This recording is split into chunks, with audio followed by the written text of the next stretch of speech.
Every mistake we make, we'll learn something. Every success we have, we'll build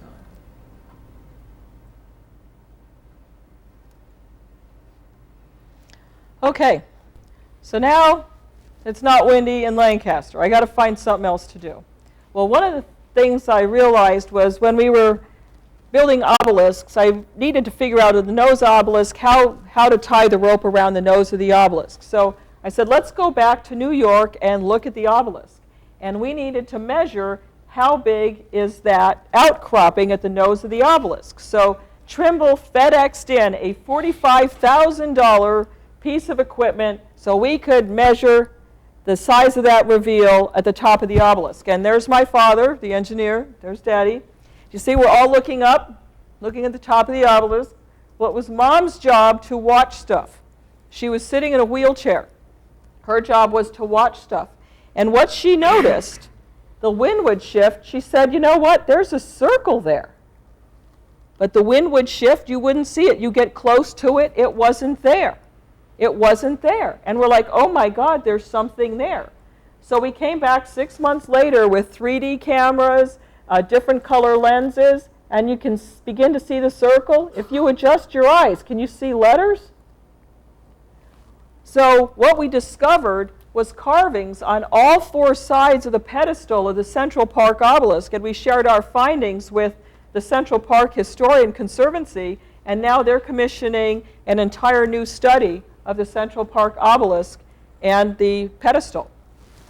Well, now I get a call from Mario Soto. He's a graduate student at the University of Monterrey in Mexico. He said, you think the Mesoamericans might have used this? And I said, well, I tell you what, they had a rock quarry on one mountaintop and a temple on another. Are you telling me these people dragged these multi-ton stones down a ravine and up a ravine of rainforest? And if you look at their dancers, what do you see? Wings.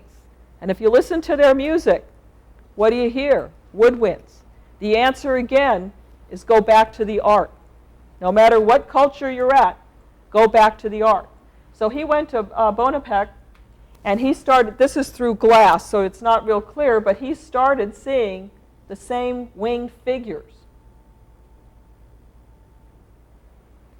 Well, can we use this for other ideas, other monuments? It should be able to use this for other civilizations. Well, you look at Malta, Easter Island, Stonehenge. Well, now I get called up to NASA, and I'm like, great, I'm Jane Doe from Reseda, and I'm getting called up to Dryden Field. This is to NASA. They're dealing in rockets, and I'm dealing in rocks. What am I going to do? How am I going to make this interesting to their planetary scientists? Well, I know on Mars they have those nice windstorms. And although the air is significantly less dense on Mars, what it lacks in mass, it makes up for in velocity. So I commissioned 2 pieces of artwork from 2 different artists suggesting that could we use wind for heavy construction on Mars? Because you don't want to be dragging batteries and gasoline halfway across the solar system. So it's really interesting. I commissioned these 2 pieces of artwork. This is my favorite. It has Pharaoh handing papyrus instructions to an astronaut. And when I finished my presentation, the only 2 things NASA wanted were these 2 pictures. And predicated on these pictures, Dr. Garib and a colleague from JPL designed a construction kite for Mars. So what's interesting is the technology our ancestors might have used is something our grandchildren might use to colonize the solar system.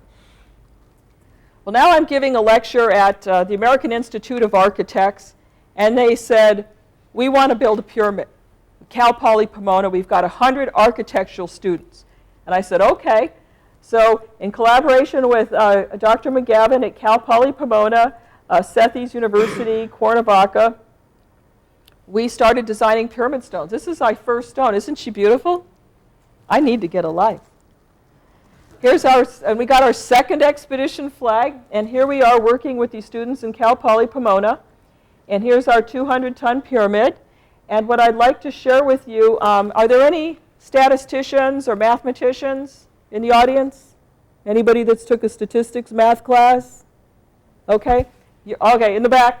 It's your job. I want you to count how many slaves are driving or pulling this 2-ton stone up the first 2 courses of the pyramid, how many people are flying the kite, and how many hours it takes to get a 2-ton stone up the face, the first 2 courses of a pyramid.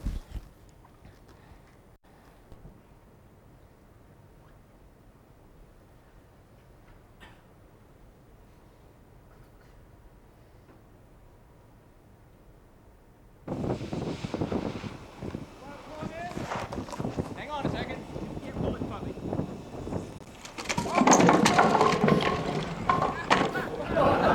Now you pull it in. Pull it.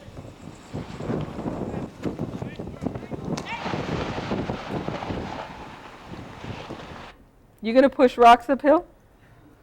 You want to see it again? Everybody always wants to see it again. Do you want to see it again? All right, we want to see it again.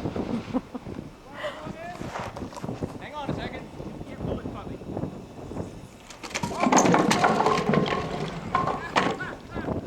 Okay, now you can pull it in. Pull it.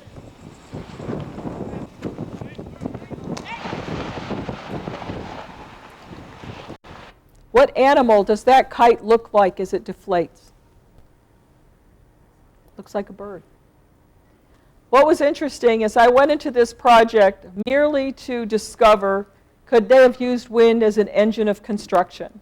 And in so doing, I realized that is it possible these Egyptian symbols had their distant origin as tools? Is it possible they used beer as a soil stabilizers? Beer was a staple of their diet. They had all those granaries, those wheat granaries. Did they notice what happened to the ground as the wheat would ferment? Did they use river rocks as ball bearings? New carvings. We discovered carvings on the Central Park obelisk. And it's interesting to see what happens to your work. One of my favorite quotes from Plutarch is, "A mind is not a vessel to be filled, but a fire to be lighted." And what's kind of cool is over the course of my work, it's inspired some really bad music. This one student made this hideous music. He labeled a DVD, Kite versus Obelisk. I'm like, oh, God.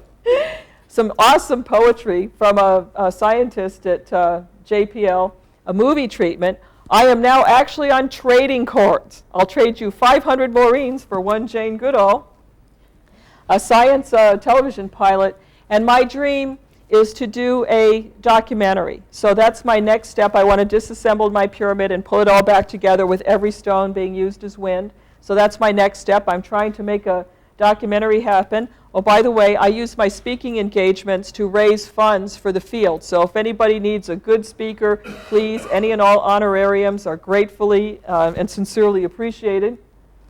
Like any good scientist, you always have to do your bibliography no matter how old you are.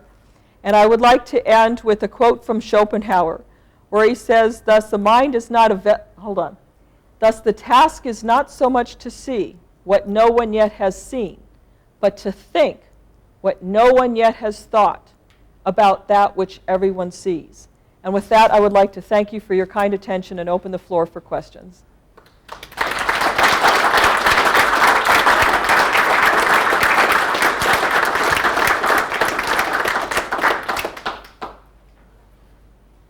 Oh, God. Before Egypt, did you see that bumper sticker that said, "Honk if you love ISIS"?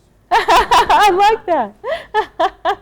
No, I didn't. Have you examined any places in the 20th century where this technology may have been used, like the Coral Castle down in Florida, where one man built a castle out of coral, 20-ton stones all by himself? Have you looked into any of that?